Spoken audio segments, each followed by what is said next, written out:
Hello, everyone. Welcome back to Eternal Midnight. I am Santino here with Chad. What's going on, man? Hey, what's up tonight? Well, let's continue our journey through Studio Ghibli and specifically Hayao Miyazaki's work with two films that um, I'm surprised with your reactions on both of them: Porco Rosso and Nausicaa. So let's start with Porco Rosso, Chad. Like, what are your thoughts on Porco Rosso? Yeah, I know some of it already, but just for this. Okay, the movie looked good, but overall, this movie just felt kind of worthless to me. All right, I understand. I really did not when I finished this. I just kind of was like, okay, I watched a movie, and it's like I really felt nothing. Like I said, aside from it looking good, I really didn't gain anything from watching this movie, unfortunately. Yeah, I mean, what about you? Because I know you have it decently higher on your list than mine, than where it is on mine. all right. Me, I like it because I just felt like it's the funniest Ghibli film that I've seen. I mean, personally, I know for you it's probably not the case, but for me it's Porco Rosso really is I mean, it's just like a fun, soft, safe film. I mean, there's nothing wrong with it. I really don't think. I really don't think there's anything wrong. Okay. I mean, in the sense of um, flaws. There's no really big flaws unless you have some that you want to bring up for me. I don't have any flaws. It just didn't Yeah. offer me much. I didn't really like the pig himself. All right, that's fair. I mean, again, it really is up down to personal preference if you gravitate towards the characters or not. And me, I like Porco. He personally, because he was a guy who, you get a sense he's kind of rugged. He's been through a lot. He's been through war, and I honestly did a backstory of where he essentially saw his friends go to heaven, and he got traumatized from that. Yeah, I mean that was interesting, but it's just I just didn't really like this character. I mean, he was just I get why he was the way he was, but it's I still didn't enjoy watching him. I understand that. I understand. I don't know. It's hard to explain. It's weird. I don't even really know what to say to not sound negative, but it's just there was nothing in this that just I gravitated towards it, or even midway through when they were rebuilding the plane, even at that point I'd already just kind of checked out. I'm I just don't really care about this pig and his plane. No, I mean, okay, yeah, fine. I understand. I mean, it really is. I mean, again, that's the beauty of podcasting. There are points in our podcast where we will not agree, but Oh yeah. but it's fine. I mean, I don't like films that you like, and that's okay. And this is one of those films that I like and that you don't like. That's fine. But it's more of I'll talk about a bit of what I liked first. And Yeah, I was gonna say, let's not focus on the negative. I mean, yeah. I've said my bit. I'm not really a fan, but let's not dwell on that. I'd rather hear what you enjoy about it. Maybe you'll say something to kind of change my mind or make me want to go back and rewatch someday. Yeah, I mean, okay. Firstly, what I like is, for me, the whole it does a thing that I like. With Castle, sorry, I'm wrong phrasing of words. Hayao Miyazaki does a thing here that he also did in the Castle in the Sky, which I like. It's the whole there's a mystery that makes it more intriguing, but it's not exactly solved by the end, and it's fun and it's not solved. It's the whole Porco being a pig, and his friend Gina's hey, so why are you a pig? It's a long story, and you get you get the little bits and pieces of mystery, which is fun. It's she wakes up and then she sees the face of Porco for the first time, and she's not big. Like, hey, you're not big. It's like, and then he looks back and it's like, oh, he's still a pig. But it's like, um, there's something there, but you don't really need to figure out why he became a pig. And I love the ending. Like, he gets kissed by Gina on the cheek. Gina flies away. He gets hit by the wing. He goes up. Kurt is like, hey, your face. And you never see his face after that. So it leaves you to wonder, like, hey, did he turn back to a human? Did he not? It's like, that's cool. Like, I really want to see that. Oh, wait, sorry, my bad. Not Gina. Gina's the friend. Theo, my bad. Sorry. Well, Theo was his little assistant who just Yeah. kind of like tagged along. Gina was the Gina was the one who was always in love with him. Yeah, exactly. My bad. Not Gina. Not. Theo kissed Porco, not Gina. My bad. So, like, yeah, I mean, that is like, I like that mystery of, like, there's like a bit of fairy tale magic there, but it's still like a grounded story about a guy in his plane. And maybe it's just me. I'm a sucker for like planes, especially dogfighting. Like, there's this old film like with James Franco that sucks, but I still do enjoy it, called Fly Boys. and because like the dog fights in there are like awesome, and then maybe that's why like I find this like fun, because like the dog fight at the very end is honestly hilarious. Like, they're fighting with their machine guns, and then they're both guns jam, so they end up chucking things at each other, which is like really like, yep, that's how guys would do it. Like, that's how I would do it, honestly. And then like it ends up like they land their planes and they say, they're like, screw this, like let's beat each other up instead. It's like, yeah, yep, that's how I would do it. I mean, like, yeah, some of the comedy was there.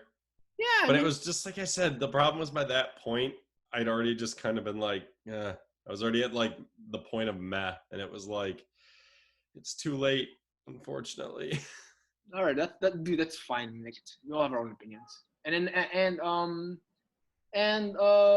okay, let's talk about characters. Like, did you any characters that you were like I know you don't like Porco, but like any characters you liked that were interesting? I mean, I guess Fia was all right. She was just kind of a weird character. Yeah. It's like, why is she so fascinated with this pig?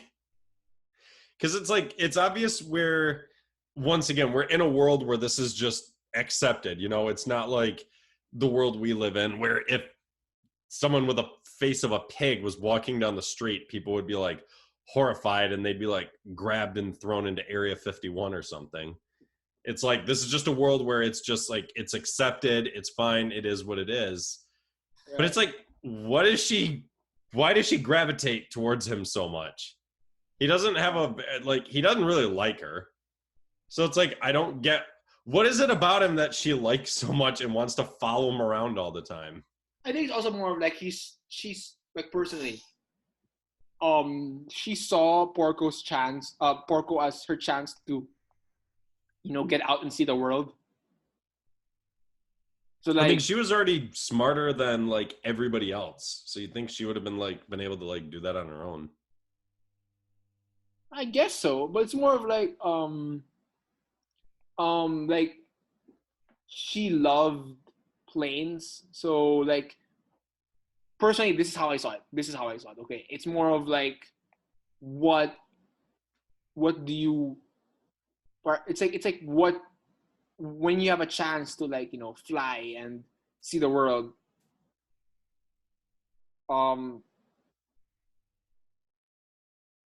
You would, I guess. Doesn't that make sense? I feel more like Hayao Miyazaki nailed what he wanted to do with this character, with her love of planes, and he just did it so much better with Jiro in The Wind Rises, though. Yeah, I know. I know. The Wind Rises is like miles better than this. Oh no, it is. There's no debating that, but it's like, I think it was like you just said, her fascination with planes, and it's like, he did it one way in this movie, which I'm sure will appeal to certain audiences who, you know, can get behind her. You know, like she's kind of like the underdog girl. First thing he said to her is like, oh, you know, where's all her brothers? I'd rather have them work on my plane. She's a girl. What's she doing? And that'll appeal to a certain crowd demographic. Whereas, like I said, the character of Jiro with his love for planes, they just did him in such a more powerful, better way, in my opinion. And I saw it first that, of course, I'm going to gravitate towards that more. Right, it makes sense. Again, that is it's like that same old thing. When you watch something better than something else, you're going to see good in the one with lesser quality, but you're still going to gravitate and prefer the better quality, if that makes sense. Yeah, it would almost, here's a good example of what we were just talking about it, actually. Yeah. It would almost be like you just said, like, imagine, like you said you showed your mom the Snyder Cut and she liked it. Now imagine if you showed her Justice League. She'd be like, what happened here? Yeah. Oh, hey, that's a very good example. Wow, I didn't even think of that. Yeah. That's a very fantastic example. Yeah, and it's like, here feels fine. Maybe if I saw this first, it would have been different. But it's like, you know what? Right. That's also cool. I like the order you went with for this, because there's certain things that were in the beginning that were really good, and there's certain things at the end that are really good. So it's almost like there's no definitive order to go in, but I'm glad you chose the order for us to go in. And for everyone listening, I watched these. I had never seen a single one, and I watched these in the order that we're reviewing them. Right. Yeah. Yeah. So like, I'm glad that you like the order I picked, because, personally, like I wanted The Wind Rises first, because I feel like The Wind Rises was this out of left field place, and now it's like it sits highly at, I saw your list, it's highly at number 2. Like, I never thought you'd love it that much, but I'm glad you did. It was like, hey, I mean, like, that's cool. I'm glad you did. Like I said, it was an amazing drama. Exactly. So, one thing I also like about Porco Rosso, like, just to get back on track, just real quick, is the visuals. Man, the visuals are awesome. So, like, when Fio or Porco are flying over the Mediterranean landscape, that looks like an amazing painting. And honestly, fantastic. I could not have done it better than that. I think my favorite imagery was the beginning when he was trying to save those kids. Oh, by the way, those kids were like... those girls were hilarious. Yeah, those kids were like the most chill kidnap victims ever. You're getting kidnapped, guys. I mean, like... Stolen by pirates, and they're laughing and climbing all over the pirates. Are you sure? So I think, let's see. So again, out of all of these, the only one that HBO Max had in Japanese was Ponyo. Oh, wow. So all of these that I watched were in English. And this one, okay. So everyone loves Michael Keaton. Yeah. Michael Keaton's voice did not fit Porco, in my opinion. Oh, really? I didn't hear Michael Keaton's voice, so maybe I'll go back and watch it. Well, you watched it. You watched these in Japanese, though, right? Yeah, I did. Yeah, see, so it's like his voice just did not hit. A good voice just didn't fit the character. Oh, damn. It's weird. Damn, I always thought that Michael Keaton would be a good Porco Rosso, and I was like, oh, really?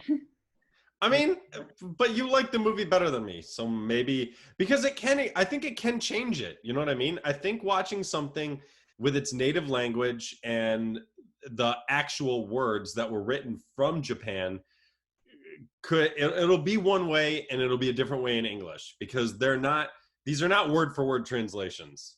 Right. And, the way an actor throws their voice also can completely change a scene. It can completely change the meaning of how something is, how we hear somebody say something. So I don't know, maybe in its native Japanese, I could enjoy the story more. I don't know, but like I said, it wasn't an option on HBO Max here in America. So English dub all the way for me, I guess. Well, that's fine. That's fine. Except for Ponyo, which ironically, I forget if I said it. I actually love Ponyo so much. I'm gonna buy it for my nieces for Christmas. Yeah, And then I can finally watch it in English. I never thought Ponyo would be like the one where you would like really like. But hey, I didn't either. I really didn't. There were so many others. Like I was like, oh, Ponyo, the one with the fish. I'm like, that'll probably be somewhere near the bottom. And it's like not. It's like up near the top. Yeah, it's like top 3. Is it? I will look at it right now. I think I switched it. I think no, it's okay, yeah, it's 4. But it beat. Okay, well, I won't say it, but like. Yeah, because I know you weren't happy about that. I won't say it, but like we'll talk about it when we really get to our rankings, I guess. All right. So anything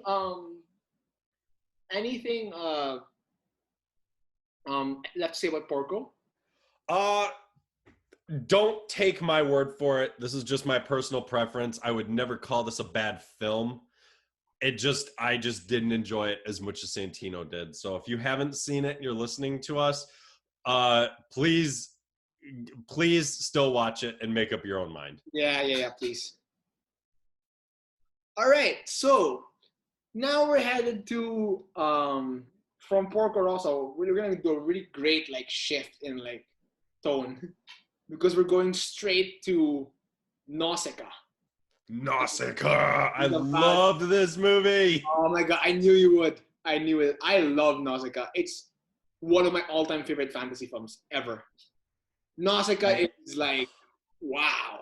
It is amazing. Like the more I think about it, the more I love it. I love this character. Nausicaa is I can't believe I have to repeat this, but Nausicaa is a female character done right. This was Sarah Connor and Ellen Ripley before Sarah Connor and Ellen Ripley. Yep. Nausicaa is just an awesome princess who is like, it almost feels like she has princess thrown on there just because it's like she just rocks it. I mean, this girl knows what she's doing. She has no fear. She's ready to face any challenge absolutely thrown at her to save her friends and her family. Yeah. And this is like, was this his first movie? Yeah, this was the first movie. Well, it was based on a manga, so this was an adaptation that he was doing, correct? Yeah, but I actually like the design he went with compared to what Nausicaa looks like on the manga, though. She looks like a female Mega Man with a knife. But no, Nausicaa was. Oh, it was just so cool because it's like what this kind of reminded me of, and there's a couple of these movies. I'll dive more into it in another episode. There's a couple of these movies that remind me of other movies, and it feels like, well, and it's like if the Nausicaa manga came first, then it feels like, this movie ripped this off. But this reminded me kind of like Road Warrior, Mad Max. But like I said, the manga came first, so Mad Max probably took inspiration from this. But it's cool. It's like this just decimated, desolate, destroyed world, destroyed by man, and people trying to struggle and survive in it, and just different areas at war because everyone's scared, no one knows what to do. And Nausicaa's the one who brings everyone together. It's just like that pure, awesome 80s fantasy adventure that I always love these. This is one of those movies I would kill to see a live action adaptation of this. Yeah, but please follow it like to the letter, because like follow it to the letter. No woke stuff, just pure. You know what? Bring on Miyazaki himself as a creative consultant and be like, hey, we're doing live action. Help us get it right. Yes. It's like, oh my God, Nausicaa is amazing. Because imagine this in live action, dude. This would be awesome. I think The this is like the the bugs, the apocalypse film. airships. This is like Oh. this is like apocalypse film before the apocalypse film. before Mm-hmm. before Mad Max, before Judgment Day. This was it, and Yep. like it is amazing. I mean, like, I have no complaints. No, none. Absolutely none. The only complaint is, and this is, if you're listening, and this is like the manga is longer, more detailed, I want more of this world. So my only complaint isn't the movie itself. It's, I want more of this world. What came first? What came after? I want more. Like, Nausicaa didn't fill me up enough. Nausicaa was like the perfect introduction to this world. I want more. I want to see more. I want to see what caused the war. I want to see like what were those came robots? next. Like what were those robots that were like so powerful? Like again, like man, Miyazaki knows how to do his stuff with like fire. I swear. Mhm. Like when the robot fires on those arms and it's just like it's like, oh my God. And you see Nausicaa, like, she's flying and she's just trying to like, and man, I have seen violence. I have seen like Logan like drive his claws into like to enemies. I've seen like Tom Cruise like kick ass. I've seen Night Comes For Us where they all like rip out their own like organs and stuff like that. I did not cringe as hard as when Nausicaa put her feet in the toxic lake and burned her. Like, oh, that hurt. I could feel it from here. I was like, it's like, cause like this girl's so pure and she's so like, she's such a good person. Like seeing it happen to her was like, ow. And how often do you see the main character get killed? Yeah, like that. She died and she got brought back to life and like fulfilled the prophecy. I was like, yes. Well, let's see. It was it's according to Wikipedia, it says it is the highest ranked Japanese anime in a survey published by the Japan's Agency for Cultural Affairs in 2007. Yep. Wow. And technically, it's not Studio Ghibli. Oh, really? Yeah, it said it was made before Studio Ghibli was founded, but it is often considered a Ghibli work and was released as part of the Studio Ghibli collection. I mean, it feels like it. I love films like these, honestly. Yeah, this is an amazing film. This really is. I mean, anyone out there who in any way, shape, or form likes post-apocalyptic, war, futuristic, sci-fi, fantasy, adventure, just mesh all of those genres together. Yeah, you will love this film. I mean, like, I have nothing else to say except, I mean, like, okay, I have like I have a lot of positive things to say. I have nothing negative to say except like, man, I just feel like, okay, there's so much good here. Like I'm trying to figure out like what to talk about. I love the animation. I do also. Yeah, the animation. Excuse me. I love the animation. It's just like that pure. There's just something about 80s animation that I will always love. Like, I'm one of those people, like, CGI works when it's needed, but in animation where you've decided to not go with CGI, like full 3D CGI, like Toy Story or something, I don't want to see any of it. So anytime I can watch animation that does not have any CGI whatsoever, it's like, yes, perfect. Yeah.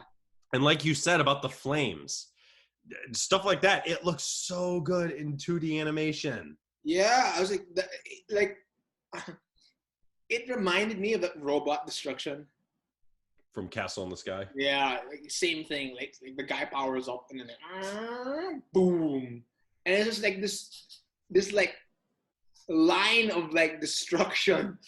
It's just awesome. I have no other words to put it. And all like I rarely say this, but like all like the set designs, like the drawings were so cool and so different. Like the forest where she rescues the prince. It's like so like it's so majestic and like you can tell it's dangerous, but it's majestic anyway.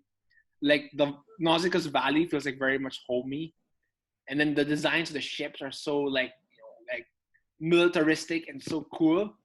But it's still such a dystopian world that they're living in like shacks. Yeah, exactly. I was like, damn. By the way, I forget if I told you this. I think I see where a certain other character recently they wanted her to be this. Oh, who? I think Force Awakens wanted Rey to be Nausicaa.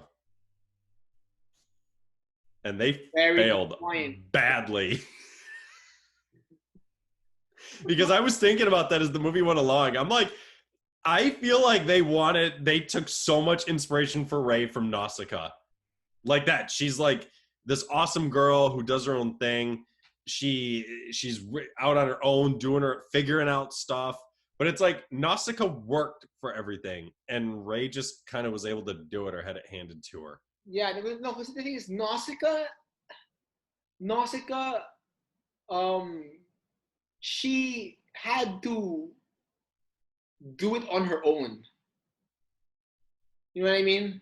Yeah, like when what's his face? Lord Yupa found that hidden room of hers where she'd been cultivating the plants, trying to figure out how to bring plant life back.